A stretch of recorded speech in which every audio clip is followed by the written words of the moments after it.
Hi there, this is Helen Tarrant again from here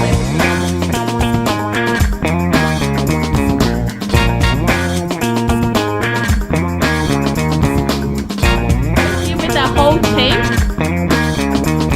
Wow, it's massive. Welcome to another episode of Commercial Property Roadshow. You're here with Helen Tarrant, and let's talk about, is this the right time to sell, right? We're actually going to run a webinar coming up in the next couple of weeks. If you're part of our organization, if you want to join, do comment below. We're going to go a bit more in depth in this video about, is this the right time to sell? Because there's lots of metrics to think about, right? But a lot of times, if you already have a commercial property, or a lot of people have residential, they said, should I sell residentially into commercial? Now, I'll cover both of these questions in this video. So number one, if you've got residential, should you sell to buy commercial? Now, if you have a starter commercial property, should you sell to buy a bigger commercial property? Is this the right time when the market is rising in the seller's market? What should you do? And my question to both of those, my answer to both of those questions is you should absolutely sell if you've got the maximum value out of that property. And the reason I say you've got the maximum value out of that property is that, did you buy it well in a good time? And have you now experienced exponential growth in that property to the point where you will no longer extract the value out of it? Not someone else, not an incoming purchaser, not what will happen in the future in the market. We're not speculating, but have you yourself extracted the maximum amount of value out of that property? And what is that? So let me show you with an example. For example, you start out and you bought a $500,000 property a couple of years ago in commercial. And through that time, you've bought it, let's say you bought it well, right? You bought it at 7% yield. Now the market has changed and everything else is yielding 5.5% or 6% in that area. In the 2 years you've had it, the property has gone up, most likely somewhere around 20-30% in the value of that property. Now, going forward, is it going to do double-digit growth for the next 2 or 3 or 4 years? And if it is, what are you missing out on? So this is the interesting question, because people don't look at lost opportunities. What they look at is the market is going to grow, so I'm going to hold on to this property in case the market grows again. But that's the wrong way to think about it. The right way to think about it is, have I, in the time that I've owned it so far, extracted the maximum value out of this property for myself, for my portfolio? Because if you have, then it is absolutely the right time to sell and upgrade to the next one.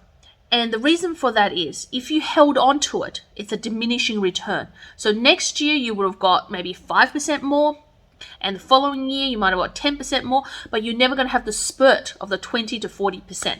So for example, one of our clients bought in the Sunshine Coast at 7% yield right before COVID hit. So it was a property that was under $1 million. It was a property under $1 million. It was a property that was in the Sunshine Coast, a warehouse property that was about $900,000 that he bought. Now, Sunshine Coast has boomed through COVID the last 2 years. The properties today, with some rental growth is had over that time, or even if rent has stagnant, the same property in the same area is now worth $1.2 million. So he's had about a 35% growth in that property. Now, the $900,000 property is now worth $1.2 million. Now, in this scenario, going forward, is it going to go from 1.2 to 1.5 or 1.6 in the next 3 years or 2 years? And the answer is most likely not. And if it's most likely not going to happen, then you should definitely sell that property today, this year, while the market is still attaining that growth. A label to give you growth hasn't contracted. Sell that. Take the proceeds of it. So you would have taken what you've put in for the $900,000. So for most people, maybe a 20 or 30% deposit. So maybe 180 to 270 in that. Then And then you've got the growth, which is that 35%, which is something like 300,000. So now you've got almost $600,000, just shy of 600,000. Also do a bigger deal. If you leverage that 600,000, you could be buying something like a 1.8 to $2 million property. So you've just got up a bracket and more. So it's not only going from 900 to potentially buying 1.5, you've gone from 900 to potentially buying 2 million. Now the returns on a $2 million property is twofold. Firstly, it takes you out of the mum and dad investor who can invest 500 or sub 1 mil. Secondly, it puts you into a more serious investment category. It gives you more choices in this market where it's heated for sub 1 mil. So you're getting best of both worlds. And then it allows you to potentially buy properties that give you a better footprint, a better return, and a better solarity of tenants or versatility in the future. Or alternatively, you could be looking at back buying into metro, where we may be seeing more accelerated growth after the growth is finished in more regional areas. So for that reason, you should absolutely sell that first property that you buy. But I'm going to share with you another scenario where you shouldn't sell. Now, if you bought that same $900,000 property in, let's say, in the Sunshine Coast, so let's say you bought the same $900,000 property, but it was in a different part of Queensland, and it didn't go from 900 to 1.2, but it went from 900 to maybe a bit over 1 mil. Let's say you went up by 100 grand, went up by 10 or 15%. Now you're in a situation where, should I hold? Should I sell? Well, in that case, you haven't extracted the maximum value. Yes, the property prices went up, but it hasn't had an exponential growth, right? So I would, in that situation, potentially look into the future and say, hey, other areas of mine is gentrifying. There's more people that are buying into this area. I could be potentially getting that exponential growth in the next 2 years or 3 years. So I should hold on to this property, maybe look to refinance, pull out some equity out right now and see if I could refurbish or make try to tweak the rents if I can. If not, maybe I could put myself into another slightly smaller property with that refinance, or potentially I can go from commercial doing a little bit of resi.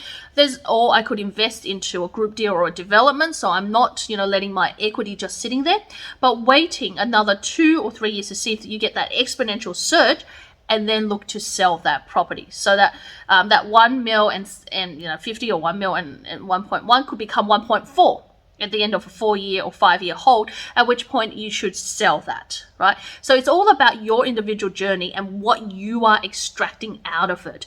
And it's really important to focus on that, whether you're selling residential or commercial. A lot of people are reluctant to sell their residential and they want to hold on hoping they're going to get another surge and another surge and another surge. But capital growth doesn't work that way. Capital growth gives you a surge, it plateaus, it comes down, it surges again, sometimes a little bit higher, plateaus, and does the same thing. If you look at the history of growth in capital growth, in whether it's residential or commercial, it's always done that, right? And you just got to time it right, whether you're selling at the peak or whether you're buying down the middle or the bottom, or whether you're selling at the bottom, right? And that matter can be literally like a month or 3 months in a market, especially in a seller's market as well. So really, when you are looking at whether it's right to sell, look at whether you've had the surge, whether the property has served its purpose for you in the process. And that's all you really need to know, right? And that's what you really need to consider when you decide whether you sell or not. But whether you should sell a residential to get into a commercial, you got to consider what you're losing out compared to what you're gaining, right? You're gaining cash flow in the commercial, but you're potentially losing out some capital growth that you would get in residential. But if your residential's had its run and it's delivered its capital growth, then there's no point holding it. And yes, you should sell to get more cash flow in the commercial space. So I know it's not a fit for all answer and it's not a complete answer, but really have a think about whether your property portfolio, whether the particular property you're thinking of selling has really achieved the result that you're looking for, or has achieved the purpose of it being there, of being in your portfolio. If it has, then sell it and go on and implement another strategy. If it hasn't, then have an assessment of the market, and if it's likely that it's going to deliver the results in the next 2 to 3 years, then yes, hold on to it. But if it looks like it's not, maybe it's worthwhile to cut your losses and sell it, because the opportunity cost could outweigh the waiting and holding of that property. Now, this is, of course, a more detailed conversation. I'm going to cover in my upcoming webinar in about, I think, 10 days' time. If you're interested and you want me to send you a link to that, put your details and emails below. But in the meantime, if you've got any questions, reach out to me, helentarrant.com or helen@commercialpropertycashflow.com.au. But also, if you want someone to analyze your portfolio, to really truly understand what you need to do to really get to financial freedom, and rather than just flatlining, then reach out to me. Let's have a conversation. Let's have a strategy call where let me map out for you. And if I have to say this is my specialty, is map out for you the right pathway to financial freedom, the fastest possible way, whether it's through commercial or any of your other kind of investment vehicles you want to.